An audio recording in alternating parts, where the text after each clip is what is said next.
December 24, 1942. Midnight in the Vorbunke, East Prussia. The air hangs heavy with the scent of stale coffee and cigarette smoke. Flickering lamps casting long shadows across maps, strewn like battle scars on the table. Adolf Hitler, eyes bloodshot and unblinking, clutches a crumpled sheaf of papers. Intercepted Soviet weather reports snatched from the ruins of a major Volga city. Outside, a howling wind rattles the reinforced walls. But it's nothing compared to the storm raging in those forecasts. Blizzards, minus 30 degrees. His hand trembles as he reads the words that seal a fate. No relief, no escape.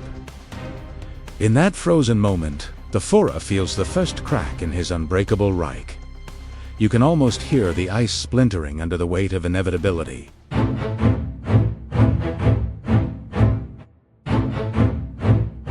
The Eastern Front in the summer of 1942 pulsed with the thunder of German panzers, slicing through Soviet soil like a scythe through wheat. Operation Barbarossa had already devoured vast swaths of the USSR the year before, but Hitler hungered for more: oil fields in the Caucasus, the industrial heart of Stalingrad, and a symbolic blow to Stalin himself by capturing the city bearing his name.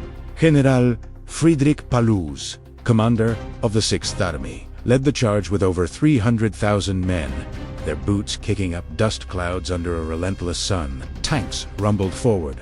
The mighty Panzer IVs, with their 75mm guns, barking orders to the infantry trailing behind. Luftwaffe Stukas screamed overhead, diving like hawks to pulverize Red Army positions, their sirens wailing a psychological terror that made Soviet soldiers clutch their rifles tighter. Imagine the scene.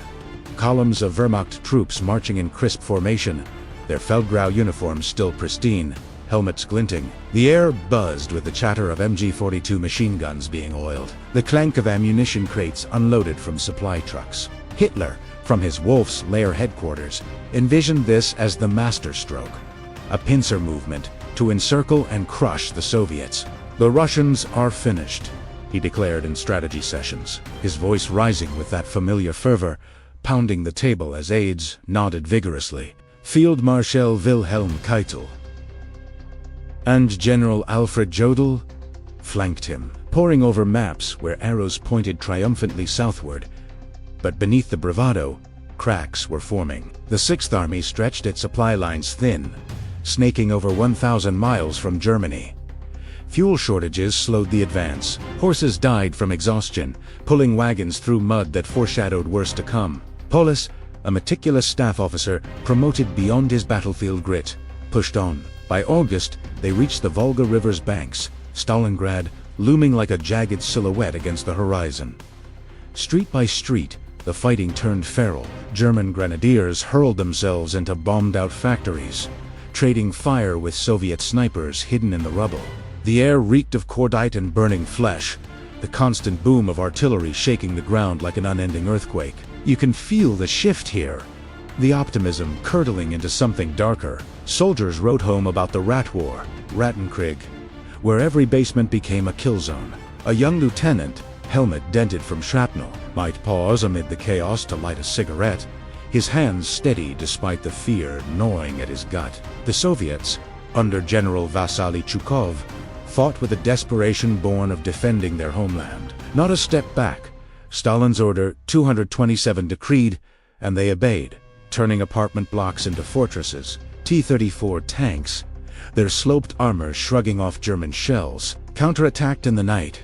Engines growling like beasts awakened. Hitler micromanaged from afar, radioing orders that brooked no retreat. "Hold the line," he insisted, ignoring reports of mounting casualties. By September, the city was a charnel house, over 100,000 dead on both sides already. Paulus requested reinforcements, but the Führer waved them off, fixated on victory parades. The weather, still mild, hid the storm brewing. Whispers in the ranks spoke of autumn rains turning roads to quagmires, but no one dared voice the dread of a Russian winter.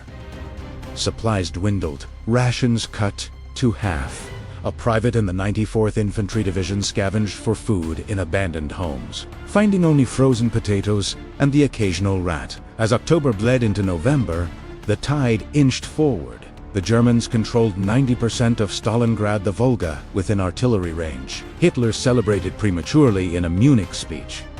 Stalingrad is ours.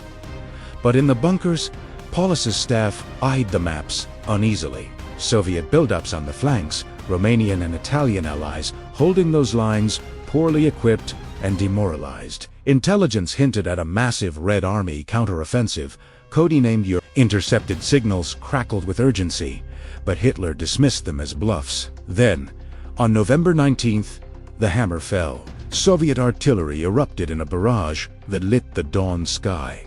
Shells raining on the Axis flanks. T-34s surged forward, smashing through the thin defenses. Within days, the Sixth Army was encircled, trapped in a pocket 25 miles wide, cut off from the world. Paulus signaled Berlin.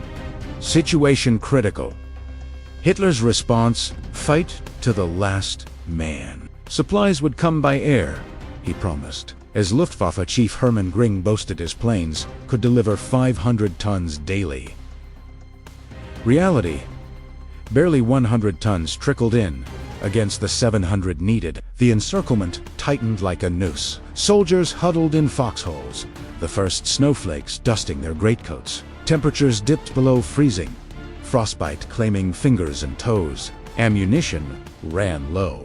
Medics operated without anesthetics, the screams echoing through the ruins. You can almost taste the despair, the metallic temps of blood, the bitter cold seeping into bones. Hitler, poring over updates in his bunker, still clung to delusion. But one captured document would shatter it all. What if the weather turned against them? What if the forecasts held a truth no general could ignore? The snow fell relentlessly now, blanketing the Stalingrad pocket in a white shroud that muffled the groans of the wounded and the sporadic crack of rifle fire. Inside the encircled city, General Paulus paced the dim confines of his headquarters, a bombed-out department store basement, its walls cracked and leaking icy drafts. His staff officers, faces gaunt under peaked caps, huddled around a flickering kerosene lamp, deciphering the latest Luftwaffe drop reports. Only 80 tons today, one muttered, his breath visible in the chill. Outside, the men of the Sixth Army scavenged for anything edible. Horse meat from fallen animals, sawdust mixed into bread to stretch the flour. Frost clung to their beards. Greatcoats stiffened like boards. You can almost feel the bite of it, that unrelenting cold seeping through layers, turning blood to sludge. Hitler, back in the wolf's lair, refused to see the noose tightening. He raged at maps, jabbing fingers at proposed breakout routes. Paulus must hold, he barked to Keitel and Jodl, his voice echoing off the concrete walls. Monstein is coming. Field Marshal Erich von Manstein, commanding Army Group Doan, indeed plotted a relief operation. Winter Storm, a desperate thrust to punch through the Soviet ring with armored divisions. Panzers revved in the snow, their tracks churning frozen earth as infantrymen fixed bayonets for the assault. But the Red Army, bolstered by fresh Siberian divisions clad in white camouflage, dug in deep. Katyusha rockets screamed overhead, multiple launchers belching fire that turned the steppe into an inferno. In Stalingrad's ruins, the fighting devolved into primal savagery. German Sturmgeschütz assault guns rumbled through debris-strewn streets, their 75mm cannons blasting Soviet positions in the tractor factory or the grain elevator. Hulking skeletons of industry now turned battlegrounds. A Wehrmacht sergeant crouched behind a shattered wall, squeezed off rounds from his MP-40 submachine gun, the recoil jolting his numb arms. Across the way, Red Army soldiers charged with PP H-41s chattering, their cries of "Ura" piercing the din. Bodies piled in the snow, frozen in grotesque poses. As medics dragged the living to aid stations, where gangrene set in without antibiotics, supplies dwindled to shadows. Luftwaffe Ru-52 transports braved Soviet flak, engines straining under the weight of ammunition crates and medical kits. But many plummeted in flames, pilots bailing out into the void. Göring's promise lay in tatters. The air bridge faltered under blizzards and enemy fire. Paulus radioed Berlin again. Troops starved. Fuel exhausted. Hitler's reply crackled back. Surrender is forbidden. The Fuhrer immersed himself in dilutions, studying ancient battles like Cannae for inspiration. While his generals whispered of Cannae in reverse, the encirclers becoming the then amid the chaos, a stroke of grim fortune.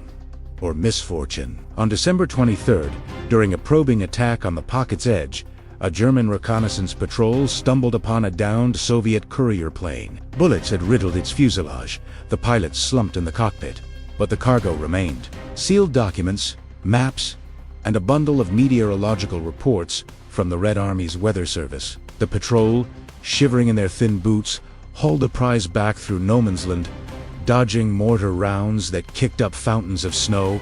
In Paulus's headquarters, intelligence officers pried open the packets under lantern light. What they found wasn't battle plans, but something deadlier. Precise forecasts predicting the worst winter in decades. Blizzards sweeping in from the Urals, temperatures plunging to -30°C, winds howling at 40 kilometers per hour.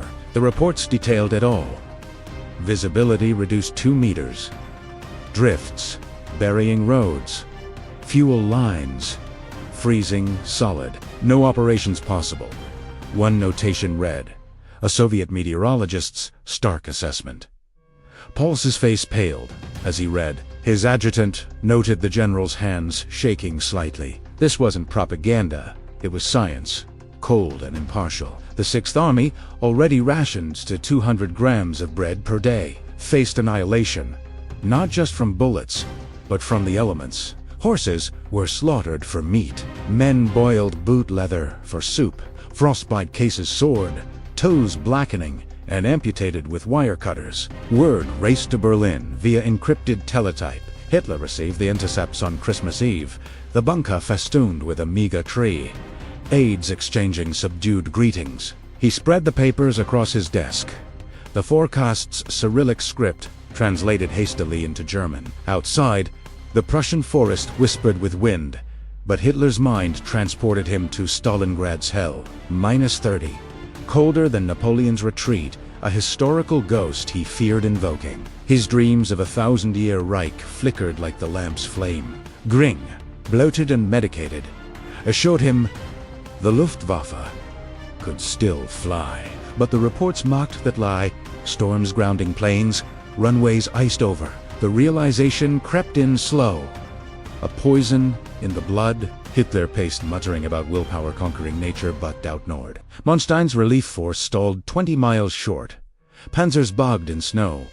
Crews abandoning vehicles to trudge back on foot. Soviet T-34s, their wide tracks gliding over drifts, pressed the attack. Cannons thundering. In the pocket, soldiers dreamed of home.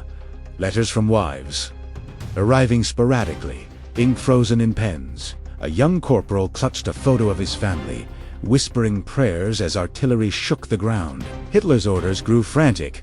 Promote Paulus to field marshal. The implication hung unspoken. No German field marshal had ever surrendered, but the weather reports whispered otherwise. As Christmas dawned, gray and bitter, the Fuhrer stared at the maps. The encirclement, a red ring like a wound. The storm was here, not just in the sky, but in his soul. How could one man cling to victory when the heavens themselves conspired against him? What desperate gambles would follow? New Year's Eve, 1942, brought no celebrations to the Fuhrer bunker, only the relentless tick of a clock marking time against the Reich. Hitler slumped in his chair. The intercepted Soviet weather reports fanned out before him like accusing fingers. The forecasts predicted not just cold, but a cataclysm. Blizzards that would bury tanks under meters of snow. Winds whipping visibility to zero.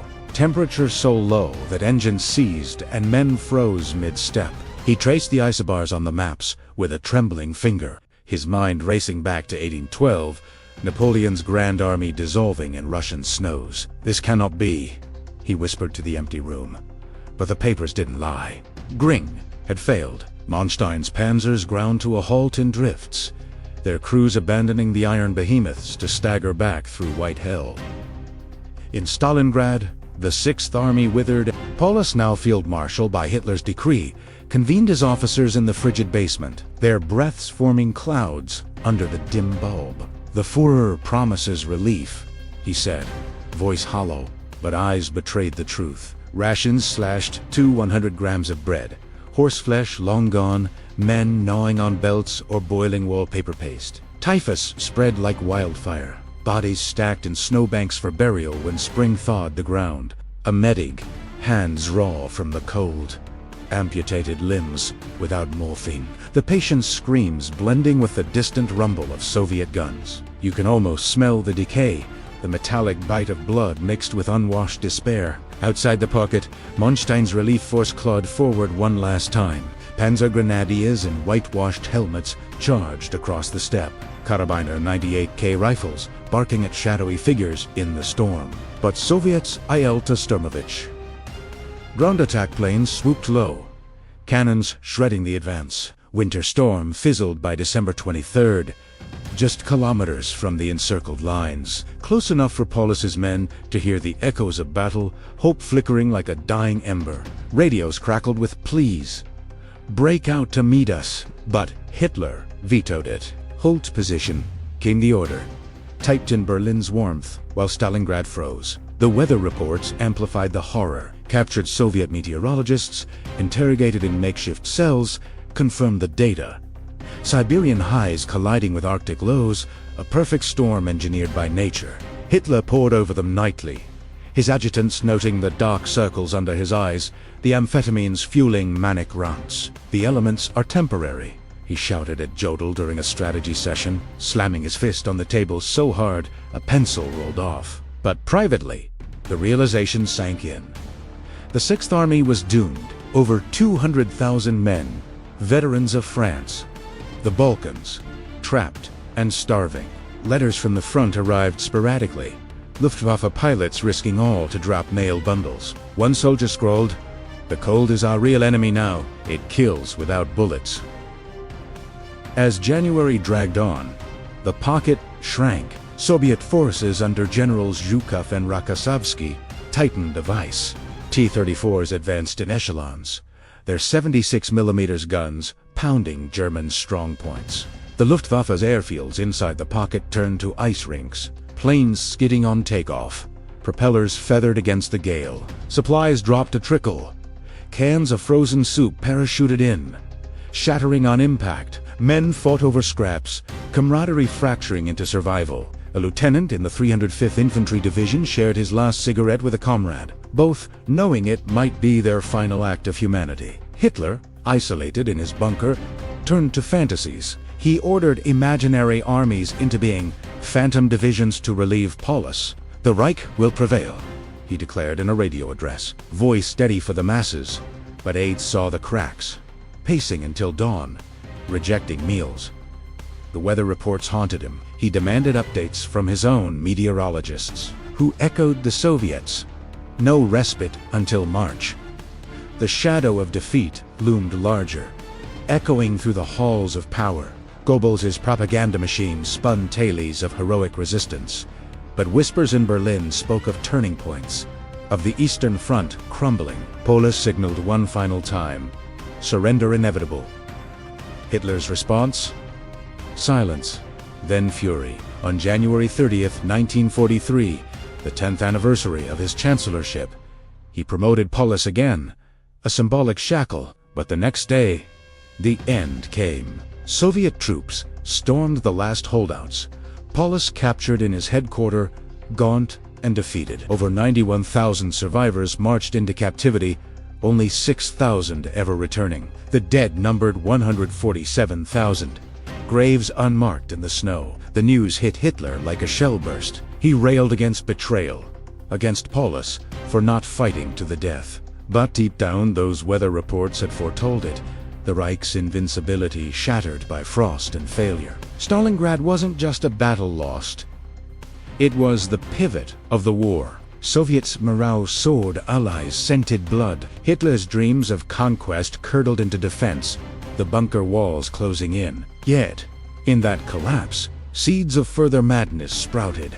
What extremes would the Führer pursue as the noose tightened across Europe? February 1943 dawned over a Reich in mourning. The Stalingrad debacle, a gaping wound that no propaganda could stitch shut. Hitler retreated deeper into the wolf's lair, his bunker a cocoon of denial amid the East Prussian pines. The intercepted weather reports now filed away like forbidden relics, haunted his briefings. He avoided mentioning them directly, but their chill lingered in every strategic pause, every furrowed brow among his inner circle. Goebbels, the master spinner, broadcast tales of strategic withdrawal and heroic sacrifice, but the German people sensed the shift. Ration cards thinner, air raids more frequent, whispers of defeat circulating like contraband.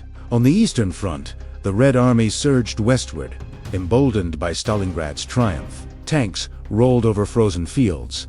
The same blizzards that doomed Paulus now aiding the Soviets, their troops hardened by Siberian winters. General Zhukov orchestrated the push, his forces capturing Kharkov in a lightning strike. T-34s thundering through snow-swept streets, while IL-2 south strafed retreating Wehrmacht columns. Manstein, ever the tactician, countered with a brilliant riposte. The Third Battle of Kharkov, luring the Soviets into overextension before slamming shut the trap. Panzers, their Tiger I-heavies, with 88mm guns, ambushed Red Army flanks, turning advance into rout. For a fleeting moment, Hitler grasped at this victory. Pounding the map table, "See! The tide turns!" But the cost was etched in blood. The Sixth Army's loss, over 200,000 gone, left a void no reserves could fill. Factories churned out weapons, but manpower dwindled. Boys and old men drafted into the Volkssturm, their Mauser rifles relics against modern war. In Berlin, the Vorbunker expanded. Concrete poured thicker as Allied bombers droned overhead. Hitler pored over new reports.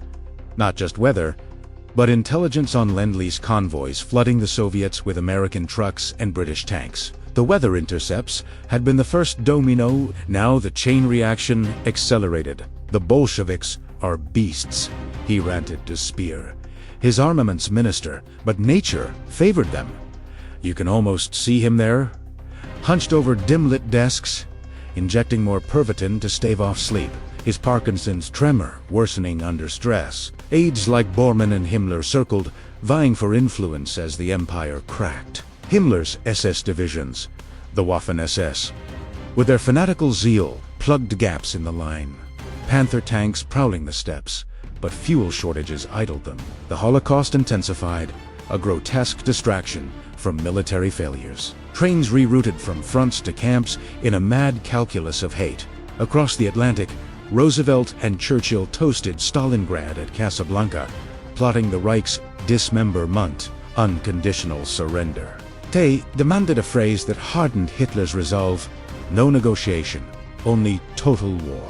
He mobilized the home front, closing theaters and luxury shops, women funneled into factories. But morale plummeted. Letters from soldiers spoke of endless retreats, the cold, a relentless foe echoing those fateful forecasts. A widow in Munich clutched a telegram.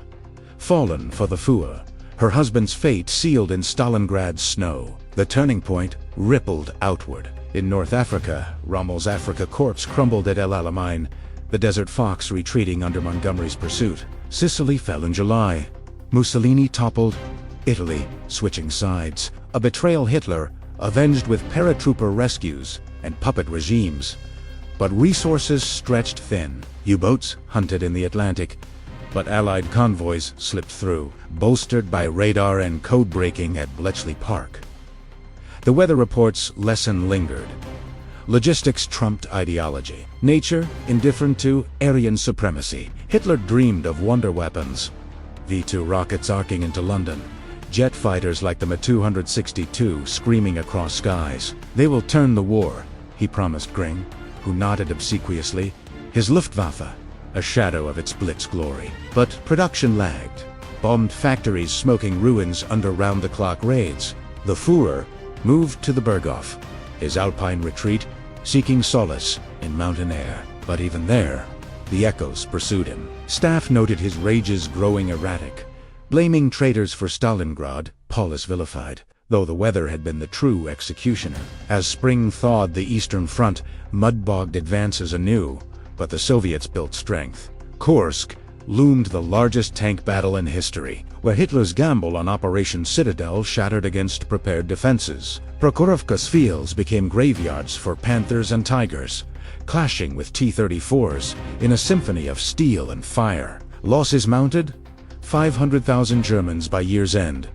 The Wehrmacht bleeding out, the shadow of collapse lengthened. Hitler isolated himself further, trusting fewer, his bunker a fortress against reality. Allies landed at Normandy in June 1944.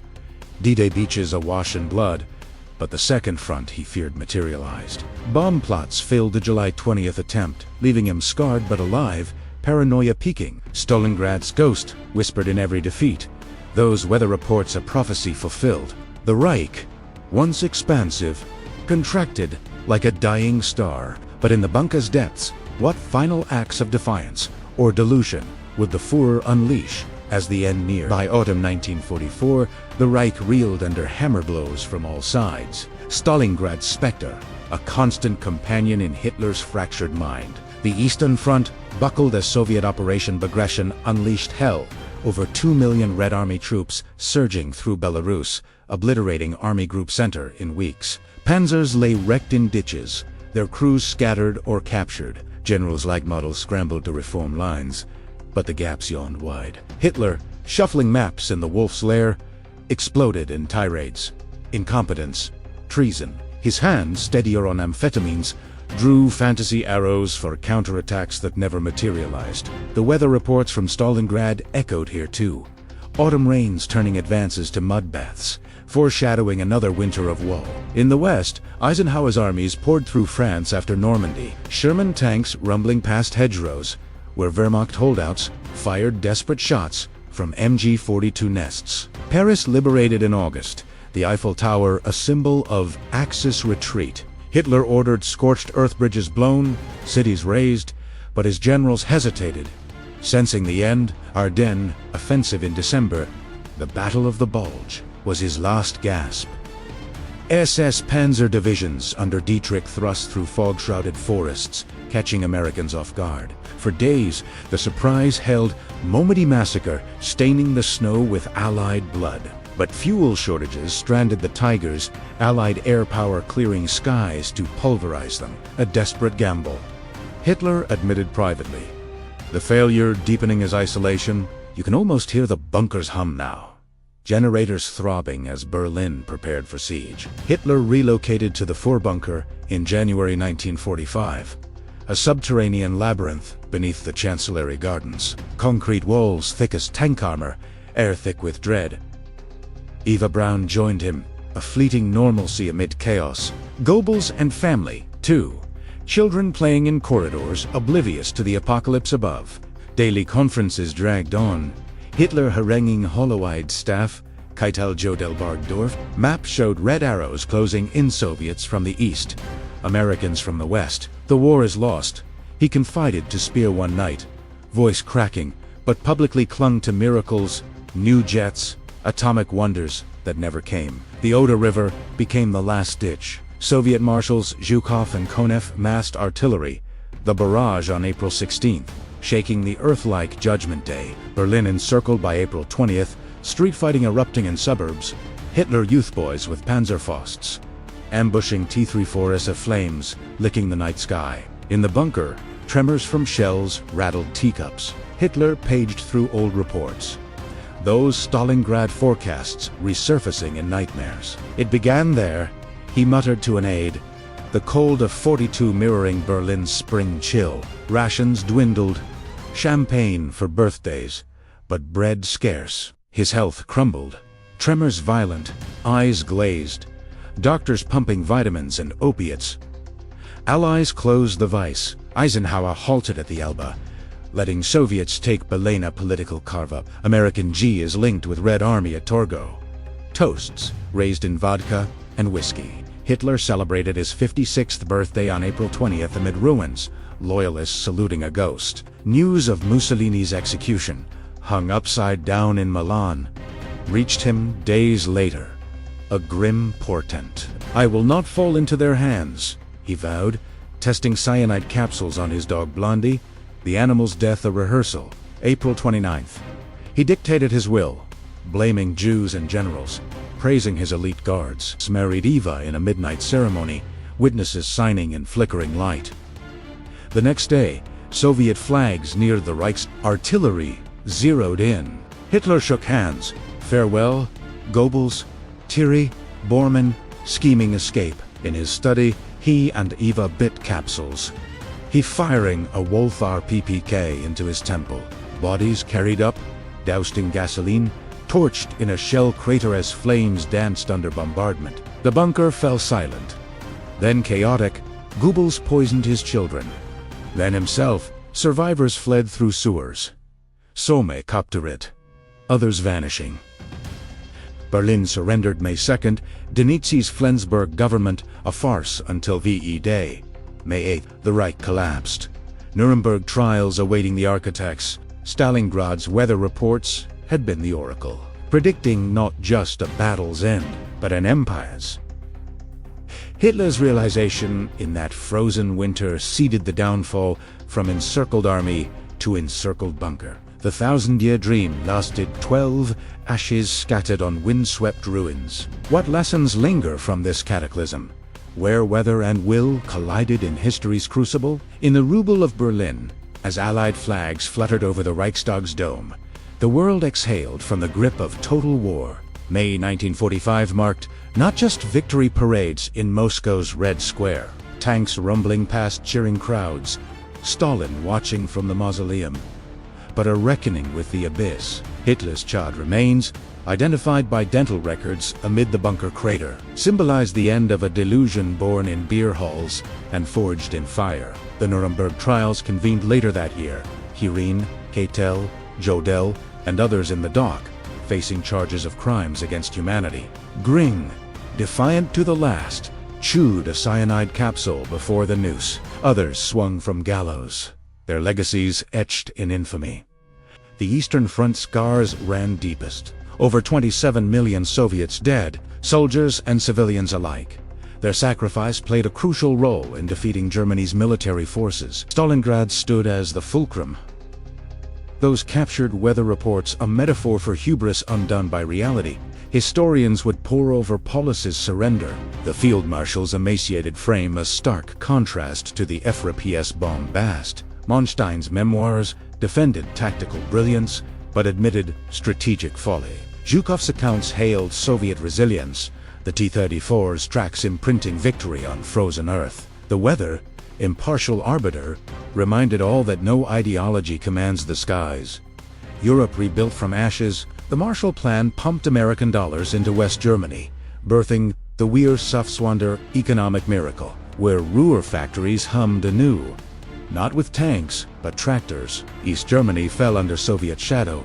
The Iron Curtain descending, as Churchill warned, Berlin Wall rose in 1961. A concrete echo of divided spoils. Veterans on both sides carried ghosts of where Matt Surby bore. Fingers lost to frostbite, recounting Stalingrad's held two grandchildren.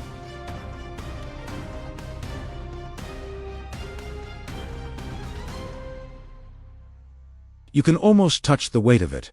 The museums in Volgograd, Stalingrad renamed, where rusted helmets and faded letters tell tales of endurance. The Mamayev Kurgan Hill, crowned by the motherland called statue, sword raised 85 meters high, overlooks the Volga where blood once mingled with ice. Tourists trace the ruins, guides intoning Paulus's final dispatch. The Sixth Army, true to its oath, has fought to the last man. Hitler's bunker, now a parking lot with a plaque, warns against forgetting. Here stood the 4 bunker lessons cascaded like dominoes. Military academies study Stalingrad for logistics primacy, supply lines as vital as battalions, weather forecasts as weapons. NATO doctrines emphasize adaptability, echoing Manstein's flexibility against Hitler's rigidity. In politics, the cult of personality's dangers loom large. Democracies guard against charismatic tyrants. Constitutions fortified like bunkers. Climate's role in conflict foreshadowed modern wars. Deserts in Iraq, monsoons in Vietnam, Arctic thaws in Ukraine, where environment shapes strategy. Culturally, the narrative endures. Films like Stalingrad 1993 immerse viewers in the Rattenkrieg's grit, actors shivering in authentic cold. Books by Beaver and Glantz dissect the encirclement, Weather reports cited as turning points. Video games simulate the siege, players rationing ammo amid virtual blizzards. Memorials honor the fallen. Arlington's crosses, Yasukuni's shrines. But Stalingrad's echoes warn most loudly against overreach. The Reich's doom, crystallized in those intercepted pages, teaches humility before nature and history. Hitler's realization came too late. A storm of his own making in today's fractured world, with superpowers eyeing borders. The question hangs. Will leaders heed the forecasts or repeat the plunge into frozen abyss? As the credits roll on this chapter of human folly, remember, victory isn't in conquest, but in the wisdom to avoid the precipice.